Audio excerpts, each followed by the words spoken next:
Hello, and welcome to Autism Start Here, What Families Need to Know, Part 3. This webinar is brought to you by Autism New Jersey and the New Jersey Department of Human Services Office on Autism. I'm Suzanne Buchanan, Executive Director at Autism New Jersey. I'm a licensed psychologist and board-certified behavior analyst. I'm passionate about helping families and professionals access information about evidence-based practices to improve the lives of individuals with autism. We're here to partner with you to make informed decisions about autism treatment. The agenda for this webinar includes things to consider when evaluating different treatment options, resources for evaluating treatments, and a treatment overview, which includes some brief information on evidence-based practices and unestablished practices. The first question people usually ask is autism treatable? There's no known medical cure, but more research is being conducted than ever before. And we know from decades of research that early intervention and intervention throughout an individual's life can greatly improve their abilities and quality of life. Here you see a link to an article in the New York Times that reviewed the positive outcomes achieved by individuals with autism who had participated in early and intensive behavioral intervention. We also know that all children and adults with autism learn new skills through highly structured and specialized educational and treatment programs. We know that these treatment programs must be individualized and delivered in a consistent and comprehensive way. You should note that no two programs for individuals with autism will look the same. Treatment should be based on detailed assessments of the individual's behavior as well as their progress over time. So how do you find the right information to guide your decisions about treatment? We did a recent Google search for best autism treatment, and we received 22 million results. This is simply too much information for you to navigate through on your own. And if you can't discern between the recommendations, what are good recommendations versus what are bad recommendations, it's very easy to go down the wrong path and waste precious time and resources, especially when there are more than 400 interventions currently marketed as treatments for autism. So how do we know which treatments we should try? While much about autism is not yet fully understood, we do know that some interventions have been proven effective, while other interventions have been proven ineffective or harmful, and I'll go through those towards the end of the webinar. But first, some more information about the types of things you should consider. Here's a question. Which interventions are the most effective for the majority of individuals with autism? To answer this question, we look to the research. The next question should be, which interventions will likely be the most effective for a specific person? Here again, we look to the research, and then we also look to the child's parents and the treatment team, because they know the child best. So why should we use science and research when trying to decide among autism interventions? Because science is an objective way to gather knowledge that minimizes bias and maximizes accuracy. In other words, it's your best odds approach to figuring out what's going to work for your child. Science also provides criteria to help us decide if information is valid or not. In other words, it helps us determine the credibility of claims. It also increases the likelihood of success. Unfortunately, much of the information on the internet and elsewhere is presented as factual when it may not be. So looking through the filter of science helps us differentiate between opinions and testimonials from substantiated data, as well as helping us differentiate between conclusions drawn from faulty or poorly designed research versus those drawn from well-designed studies. Of course, opinions and testimonials are very important in terms of beginning to think about what might be possible or what might be effective, but ultimately those guesses or hypotheses have to be tested through rigorous research. This quote from Celeberti and Colosimo expresses those thoughts. As we see here, objective data and evidence should guide treatment options for all diseases and disorders, and autism is no exception. It's simply a matter of fact that theories, hypotheses, and individual experiences do not provide adequate information to guide treatment decisions. Again, stories you may hear from other parents or other stories you may hear on the internet are an okay starting point, but again, they're not fully adequate information to guide your treatment decisions. We hope that you follow our recommendations to base your treatment decisions on rigorous research that includes empirical data, meaning the type of data that's based on direct observation of behavior, where the right questions are asked. For example, did this treatment change a particular behavior? Did this treatment teach the person a new skill or help them reduce a challenging behavior? Only when we see that change in behavior can we actually say that the treatment has been effective. Just another note to consider when thinking about research findings and individuals with autism. It's possible that any one individual may respond well to an intervention that is not documented as effective for the majority of people with autism. This, of course, is the exception to the rule, but it does happen, and we acknowledge that it does. It just makes it all the more important that for any strategy that's going to be attempted, be sure to collect data to determine whether or not the intervention is bringing about improvement on a specific goal. Unfortunately, some interventions won't work, and you'll want to be able to identify those as quickly as possible.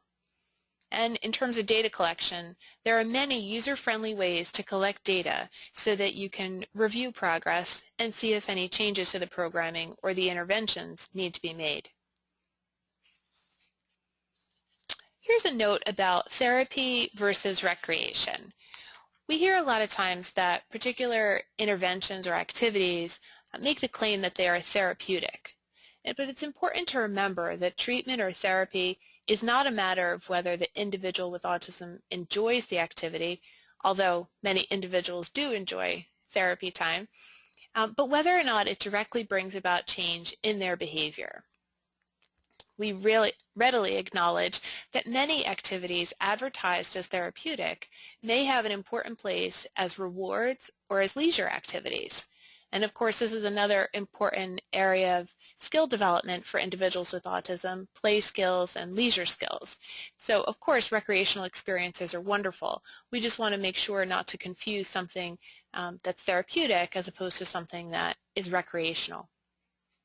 And again, we need to objectively evaluate if the activity is alleviating any of the symptoms of autism, teaching new skills, or reducing challenging behavior before we can substantiate the claim that it truly is in fact therapeutic. Next on our agenda are some resources for evaluating treatments. The first two resources you see there are reviews of hundreds of research studies. The author's intention was to tell us as a community what interventions are effective and which interventions are ineffective.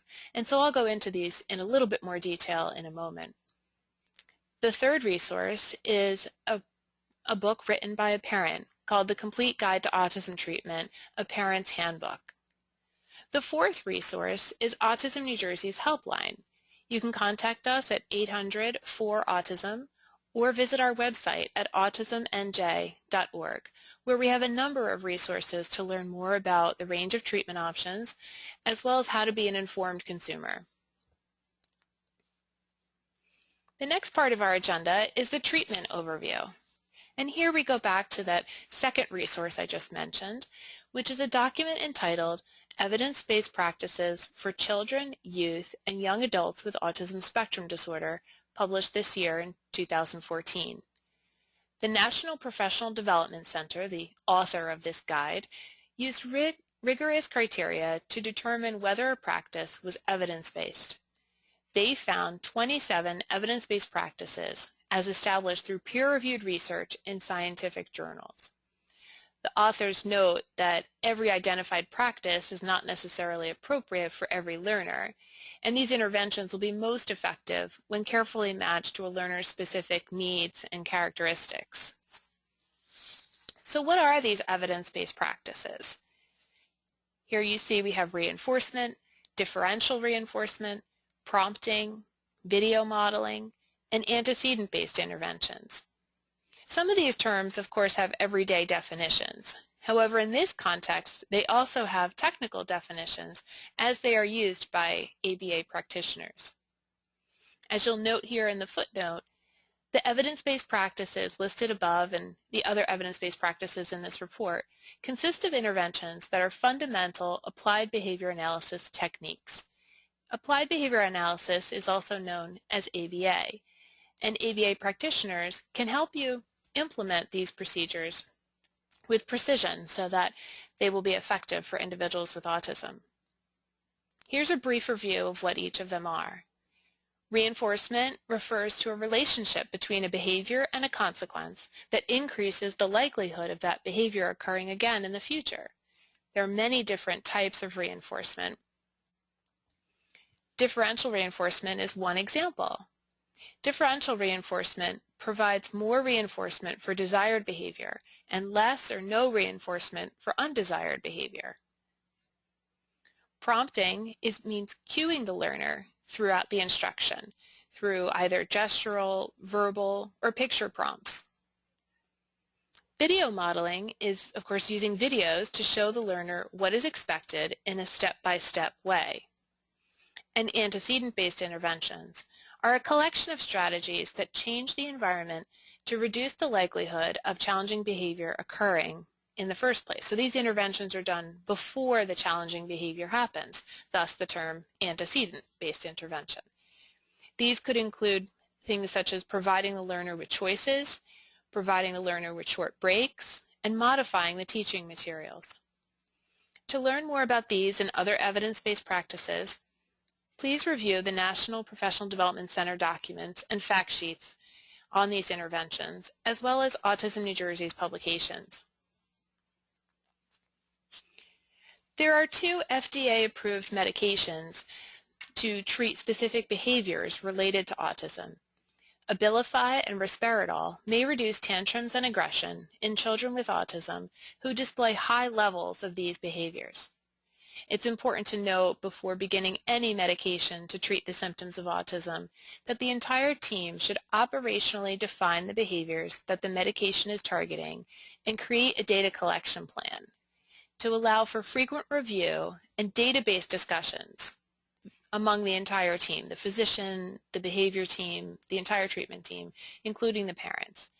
This will be necessary to closely monitor any progress and/or side effects, particularly since the individual may not be able to readily share them. Unestablished practices include the following interventions: auditory integration training and other types of listening programs, facilitated communication, gluten and casein-free diets, and sensory integrative package. As the National Standards Project quotes in their findings and conclusions, there is no reason to assume that these interventions are effective. Unfortunately, the history of autism intervention is replete with examples of false claims and false hopes. So it's fortunate now that the FDA is cracking down on these false claims. The FDA has warned a number of companies that they are facing possible legal action if they continue to make false or misleading claims about products and therapies claiming to treat or cure autism. So please be aware of these interventions specifically, as well as any other interventions that you come across that may seem too good to be true or that make unreasonable claims. And you can see the link on the bottom of your screen for more information from the FDA warning. Okay, as we wrap up this section, just wanted to provide a few cautions about eclectic programs. These are sometimes called integrated, combination, comprehensive, or whole person models because they use portions or components of a variety of intervention philosophies. Eclectic programs assume that several therapies combined are more effective than one, yet unfortunately there is no evidence of this. It's also unlikely that providers are expert in each and every component of an eclectic program. Eclectic programs also require extensive collaboration to make sure that the individual is making progress and has a consistent environment across different therapeutic environments.